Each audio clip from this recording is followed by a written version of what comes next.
पीए चंद्रनाथ के पोस्टमार्टम के बाद हॉस्पिटल पहुंचे शुभेंदु अधिकारी चंद्रनाथ के परिजनों से बात कर रहे हैं। हत्या के पहले का सीसीटीवी भी सामने आया है। चंद्रनाथ की हत्या के पहले का सीसीटीवी, जिसमें चंद्रनाथ की स्कॉर्पियो नजर आई है, वो सीसीटीवी दिखाएंगे आपको। लेकिन उससे पहले आप देखिए कि शुभेंदु अधिकारी पहुंचे हैं। शुभेंदु अधिकारी चंद्रनाथ के परिवारजनों से मुलाकात कर रहे हैं, बातचीत कर रहे हैं। क्या बात हुई थी ये भी समझने की कोशिश कर रहे हैं। हमारे साथ हमारे सहयोगी अमृत लगातार पिछले लगभग 13 घंटे से रिपोर्ट कर रहे हैं। पिछले 13 घंटे से अमृत आप इस खबर पर हैं और हमारे दर्शकों को बता रहे हैं कि क्या बंगाल में हुआ है। रक्त चरित्र की इस इबारत में जो खून की स्याही से लोगों की हत्या की जा रही है, जो खून की स्याही से इबारत लिखी जा रही है कि बंगाल में जब सत्ता परिवर्तन होता है तो वहां पर हिंसा होती है। क्या अपडेट है शुभेंदु अधिकारी के पीए की हत्या के मामले में अमृत, और फिलहाल वहां पर क्या हो रहा है?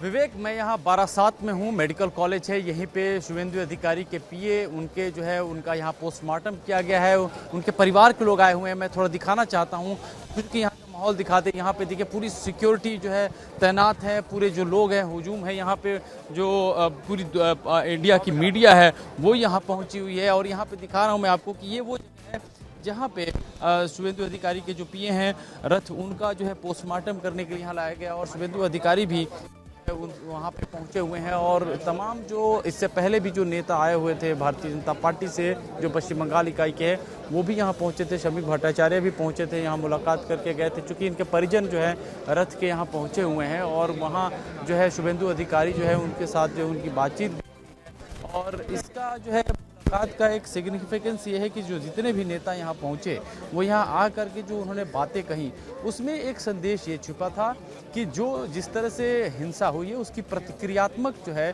कोई जो है वजह नहीं दी जाएगी। मतलब रिएक्शन में कोई एक्शन नहीं किया जाएगा। ये एक पहली बात रही। दूसरी बात ये दिखाई दी कि जिस तरह से ये पूरा मामला हुआ है, तो न सिर्फ यह घटना बल्कि पश्चिम बंगाल में जितनी भी घटनाएं हुई हैं उनको लेकर के बहुत ही ज़्यादा आक्रोश है। हाँ, ये घटना जो एक ट्रिगर पॉइंट है। शुभेंदु अधिकारी के पीए के साथ इस तरह से होता है कि गोली मार दी जाती है, और वो भी ऐसे पॉइंट ब्लैंक पे आकर के जो है गोली चलाई जाती है की जो है स्कॉर्पियो की टूटती है और सीधे गोली जाकर के 3 गोली लगती है उनके पीए को। जी, जो घटना थी बहुत ही खौफनाक घटना थी, सनसनीखेज घटना थी। इससे पूरे पश्चिम बंगाल में जो है एक तरह से देखा जा रहा है कि जो भारतीय जनता पार्टी के समर्थक है उनमें आक्रोश है।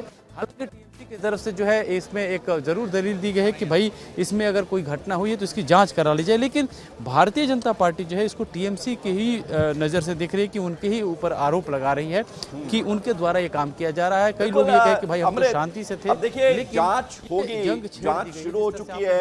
एफएसएल की टीम जांच कर रही है, सीआईडी की टीम जांच कर रही है, एसआईटी भी चर्चा चल रही है जांच के लिए।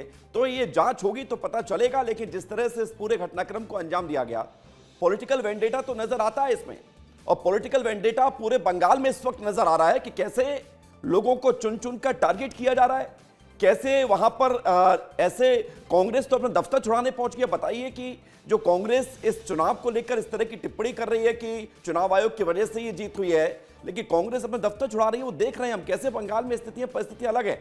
आप अमृत हमारे साथ बने रहिए। एक तस्वीर आ रही है, एक तस्वीर हम दिखा देते हैं, फिर तुरंत मैं आपके पास आ रहा हूं। खबर यह है कि हत्या के पहले का एक सीसीटीवी आपको दिखाते हैं। चंद्रनाथ रथ की हत्या के पहले का सीसीटीवी भी सामने आया है। सीसीटीवी में चंद्रनाथ की स्कॉर्पियो नजर आई है।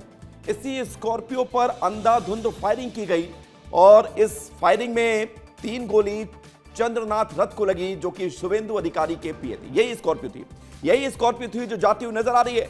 चुनाव खत्म हो चुके थे। चुनाव खत्म होने के बाद अब मुख्यमंत्री का चेहरा कौन होगा, इस पर कवायदें चल रही हैं। लेकिन इधर आप देखिए कि कैसे बंगाल में हिंसा होती जा रही है। टारगेट करके लोगों को मारा जा रहा है। खूनी वारदात पर कई सारे सवाल हैं। खबर यह है कि ड्राइवर को भी गोली लगी है, वो भी गंभीर रूप से घायल है। जो पीए के ड्राइवर थे उनको भी गोली लगी है।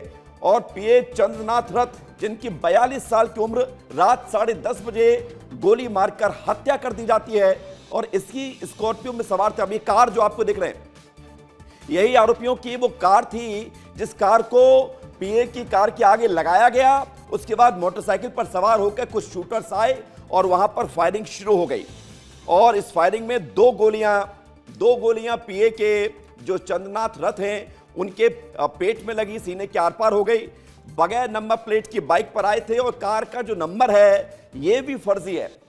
पूरे सुनियोजित तरीके से हमारे साथ अमृत लगातार बने हुए हैं। अमृत, अब सवाल यह है कि इस पूरे घटनाक्रम की जांच होगी तो स्पष्ट होगा कि इस हत्या किसने करवाई और कौन इसके पीछे है। फिलहाल कितने लोग गिरफ्तार हुए हैं और पुलिस किस एंगल से जांच कर रही है? आरोप गंभीर है, टीएमसी पर आरोप लग रहे हैं। टीएमसी कह रही है कि सीबीआई जांच करा लो, दूध का दूध पानी का पानी हो जाए।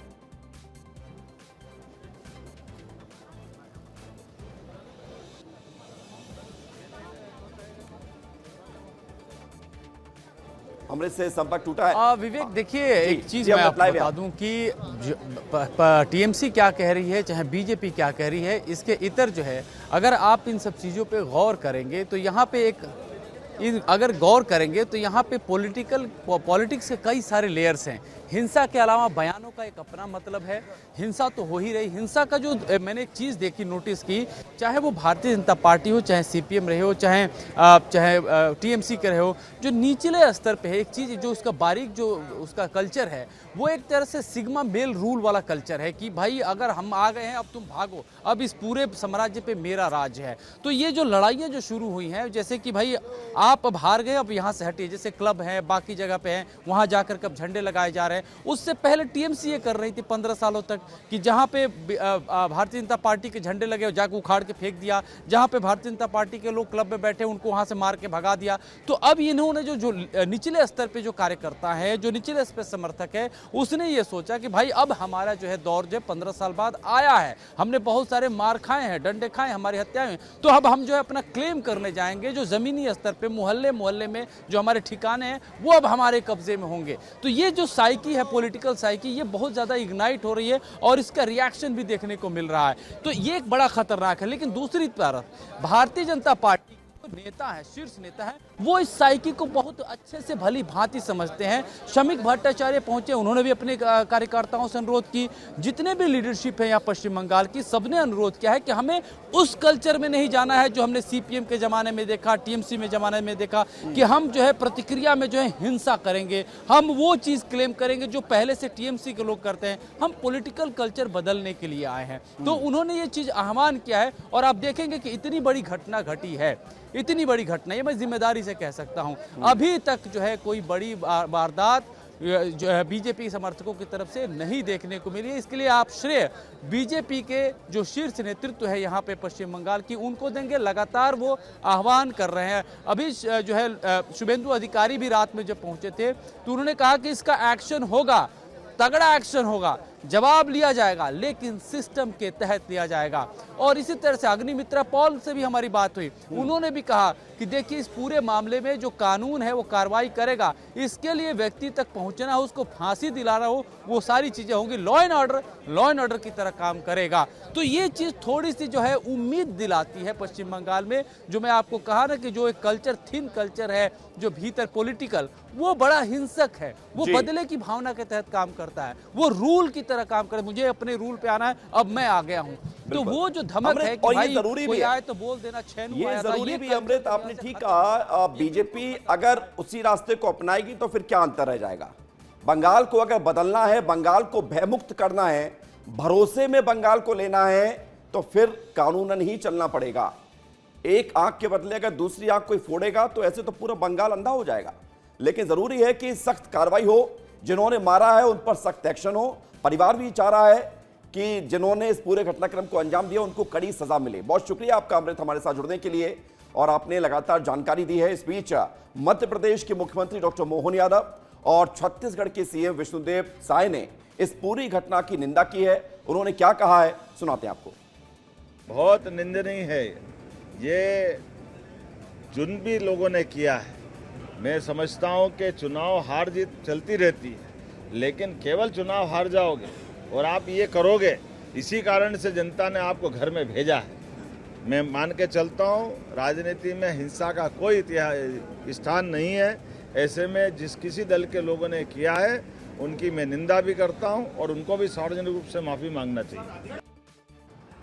भारतीय जनता पार्टी की सरकार वहाँ के लोगों ने आशीर्वाद देकर बनाया है, तो उनकी एक नई आज़ादी मिली है। निश्चित रूप से इस तरह से जो भी अपराध हो रहे हैं उन पर सख्ती से कार्रवाई तो होगी ही, और वहाँ पर माननीय प्रधानमंत्री जी के नेतृत्व में तेजी से विकास होगा। तो सुना आपने जो पूरा घटनाक्रम हुआ, उस पर मध्य प्रदेश और छत्तीसगढ़ के सीएम ने क्या कहा है। अब आपको कुछ सवाल जो आपके मन में भी हैं, उन सवालों को जानना जरूरी है। उन सवालों के जवाब मिलेंगे तो फिर बहुत सारी स्थिति क्लियर हो जाएगी। पहला सवाल यह है कि शुवेंदु अधिकारी के पीए की हत्या आखिर किसने की और किसने करवाई? इसके पीछे की साजिश किसने की है? कौन है षड्यंत्रकारी?